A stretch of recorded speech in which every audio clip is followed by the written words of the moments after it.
Përshëndetje miq, uroj të jeni mirë dhe mirë se erdhët në kanalin tim. Për ju që më dëgjoni për herë të parë, unë jam Andalina nga sofra ime.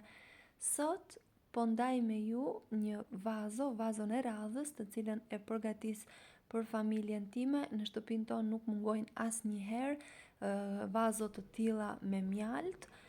Dhe sot kam përgatitur vazon e radhës dhe do ta ndaj me ju, ta përgatisni edhe ju për t'ju dhënë një ide për familjen tuaj. Është vërtet një vazo plot vitamina, me përforcim imuniteti. Nuk dua të përsëris vlerat që kanë të gjithë përbërësit, pasi mjafton të lexohet në internet dhe i mëson të gjitha ato.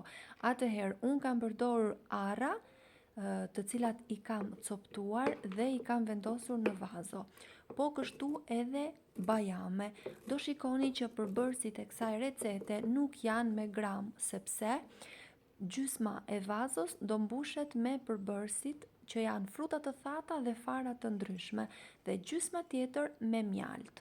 Prandaj dhe nuk i kam peshuar, pra është shumë herë më e thjeshtë në këtë mënyrë. Unë kam vendosur bajame, arra, fara kungulli, edhe pse janë të vogla, përsëri të coptuara i lëshojnë më mirë vlerat e tyre.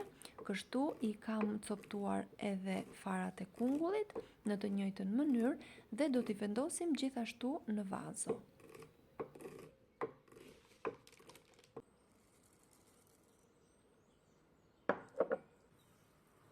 Por nuk kam mbaruar me kaq, do shtojmë fara susami, fara lini, fara lule dielli dhe një lugë kanellë. Dhe do t'i përziem shumë mirë bashk. Dua t'ju kujtoj se nëse jeni i ri në kanalin tim, mos harroni të bëni subscribe dhe të shtypni butonin e ziles. Vazhdojmë duke shtuar mjaltin. Mjalti duhet të jetë i mirë, nëse duam një vazo të shëndetshme. Do ta përziem shumë mirë dhe me kujdes. Keni parasysh që kur përdorim mjalt, duhet gjithmonë lugë druri dhe jo metal, pasi humb vlerat që ai ka. Dhe ky është rezultati në përfundim.